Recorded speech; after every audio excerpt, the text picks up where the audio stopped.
আসসালামু আলাইকুম। আমি সোহেল রানা, উপসহকারী কৃষি অফিসার। আমি আজকে আছি চর ঈশ্বরদী ইউনিয়নের চর লক্ষ্মীপুর গ্রামে, যে আমাদের আদর্শ কৃষক আব্দুর রহমান ভাই। আব্দুর রহমান ভাইয়ের যে এই সরজান পদ্ধতিতে যে লাউ চাষ করছে, এই লাউয়ের জমিতে।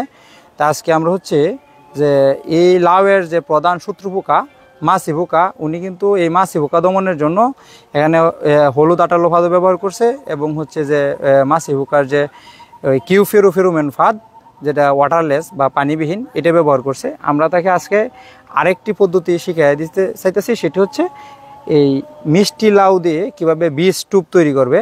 এই বীজ টুপ তৈরি পদ্ধতিটা সেটা হচ্ছে উনি যে বাজার থেকে প্রথমে এক টুকরা বা বাড়ি থেকে এক টুকরা মিষ্টি লাউ, পাকা মিষ্টি লাউ ভালো করে তেতলিয়ে, তারপরে এই সেখানে যে সবসিন বা মিপসিন জাতীয় যে কীটনাশকগুলো রয়েছে, বা আইসোপ্রো কার্ব গ্রুপের বা এমআইপিসি গ্রুপের যে কীটনাশকগুলো রয়েছে, পাউডারগুলো, এগুলা অল্প পরিমাণে ছিটে দিয়ে তারপরে কিন্তু এই যে এইভাবে আমরা যদি আরও কাছে দেখাই, এই যে এখন ভাই, এই যে এখানে উপরে একটি দিছে হাঁড়ি এবং নিচে একটি বয়ম বা অন্য কোনো ছোটো কাপ বা অন্য কিছুর মাঝে কিন্তু এই মিষ্টি কুমড়াগুলো এইভাবে দিয়ে এই যে এখানে এইভাবে রেখে দিছে। রেখে দেওয়ার ফলে এখানে কিন্তু এই যে মিষ্টি কুমড়া, এই পাকা মিষ্টি কুমড়া থাকার কারণে এটা গ্রানে এখানে যে মাছি পোকাগুলো আছে, ক্ষতিকর মাছি পোকাগুলো এখানে আসবে, এবং এখানে আসার পর এখানে বসবে এবং বসার পরে সে মারা যাবে। এবং উপরে যে আমরা একটা পাতিল দিয়ে দিছি, এই কারণে যেন বৃষ্টির পানি যেন এখানে না পড়ে এবং পানিটা যেন চারদিকে পড়ে যায়। তাই এখন কি এই পদ্ধতিতে রহমান ভাই আপনি কি করতে পারবেন? করতে পারবেন। আচ্ছা, এটা করলে কি সুবিধা? সেটা হচ্ছে আমরা যদি সমস্ত জমিতে উনি কীটনাশক স্প্রে করে, তাহলে ওনার পরিশ্রম হবে এবং পরিবেশ বা বাতাস দূষিত হবে এবং আশেপাশে মানুষগুলো ক্ষতিগ্রস্ত হবে এবং ওনার খরচ বেশি হবে এবং কীটনাশকও বেশি লাগবে। এখানে কিন্তু অল্প পরিমাণে কীটনাশক লাগবে, এবং এই 10-12 হাত পর পর যদি এভাবে একটি করে বীজ টুপ উনি তৈরি দেয়, তাহলে কিন্তু এই মাছি পোকাটা সহজভাবেই দমন হয়ে যাবে।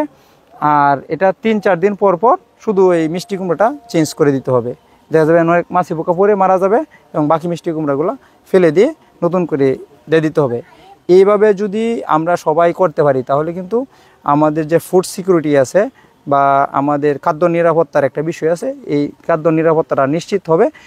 আর পুষ্টি সমৃদ্ধ খাবার বা বিষমুক্ত খাবার যেটা আছে, সেই বিষমুক্ত খাবারটা আমরা নিশ্চিত পাবো।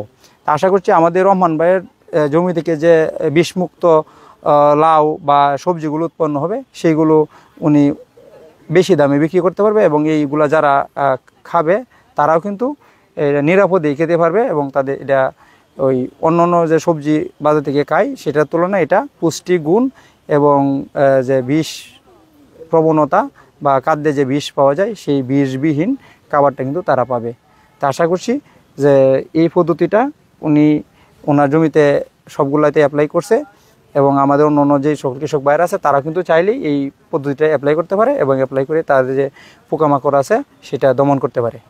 ধন্যবাদ।